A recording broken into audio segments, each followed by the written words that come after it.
Hi guys, get ready with me, makeup look in this video. So walang katuturang makeup look to guys. It's just a normal day makeup look. Actually, hindi naman talaga ako nagme-makeup kapag umalis ako. But yeah, since I wanna share how I do my face or how I put makeup on my face kapag lumalabas ako, gumagala. And I just wanna share, baka may ma-share akong maganda para sa inyo, inspiring. Kasi 'di ba, lately lang, for the past few weeks, meron tayong issue na naman about dun sa skincare. Mag-skincare muna bago mag-makeup. Well, I guess that is correct. Let's apply skincare first bago tayo mag-makeup. Lalo na kung marami tayong pimples, kung hindi masyadong maganda yung skin natin, then we should take care of our skin first before we put makeup. Tama yon.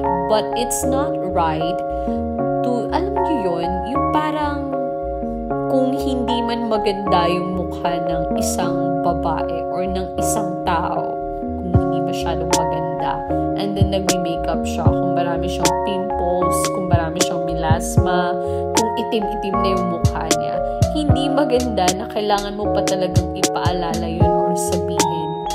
Like, in not so appropriate way.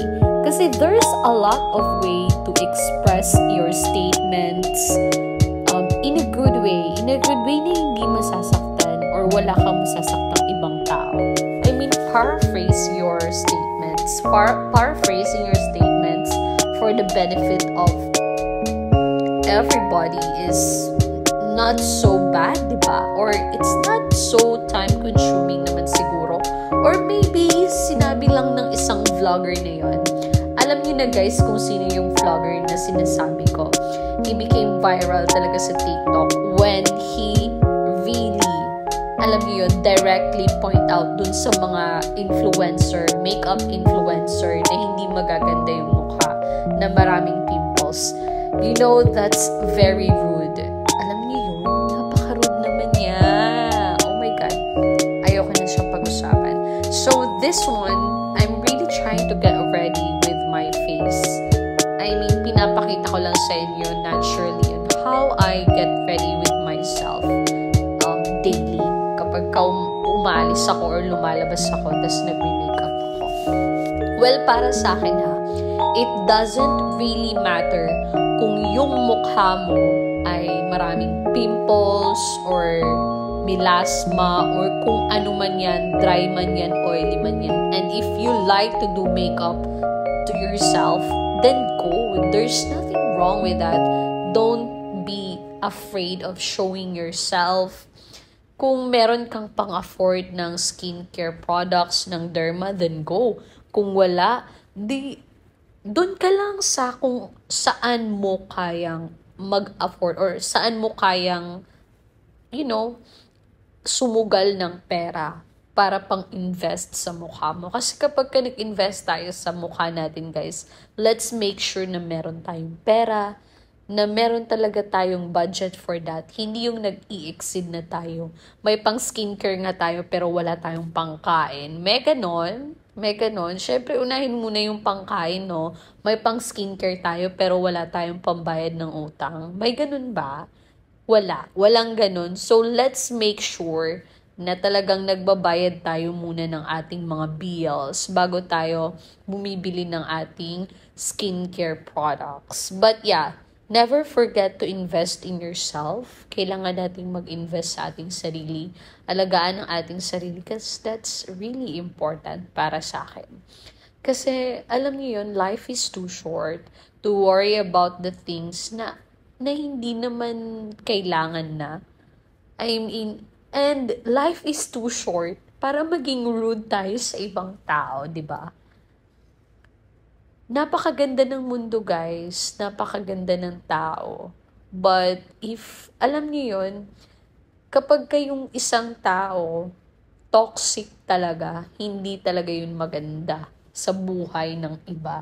But yeah, hindi naman nawawala sa mundong to yung mga toxic na tao. So what we're gonna do is, let's just continue with our lives And let's just, be happy. Kung ganyan talaga sila, hayaan na lang natin sila. We can't stop them if that's what they are.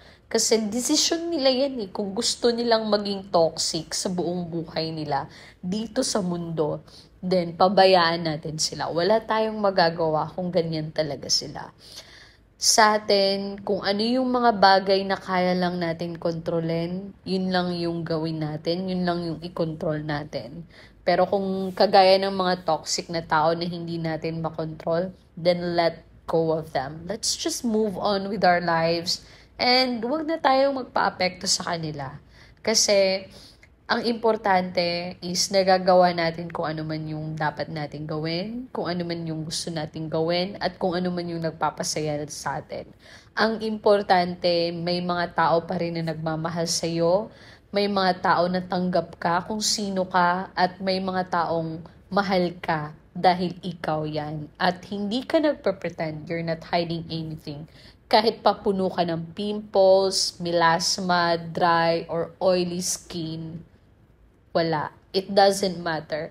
Alam nyo kasi guys, para sa akin, what really matters are the people around you who accepts you for who you are and not the people na, alam niyo yun, wala namang magandang ambag sa buhay mo. Now, if you have, or if you know someone who is like this, it's time for you to think kung gusto mo pa ba na magstay yung taong yan sa buhay mo, or gusto mo ng, some space from toxicity. Yan lang. And, yeah, patapos na ako sa aking makeup, guys. And I hope na meron kayong natutunan dito sa video. And if you like to know the products that I've used in this makeup tutorial, get ready with me makeup tutorial, just read the description below. Nandun ng mga links. And I hope that you'll have a great day. Bye! Boosh! Don't forget to subscribe, like, and share. Thank you!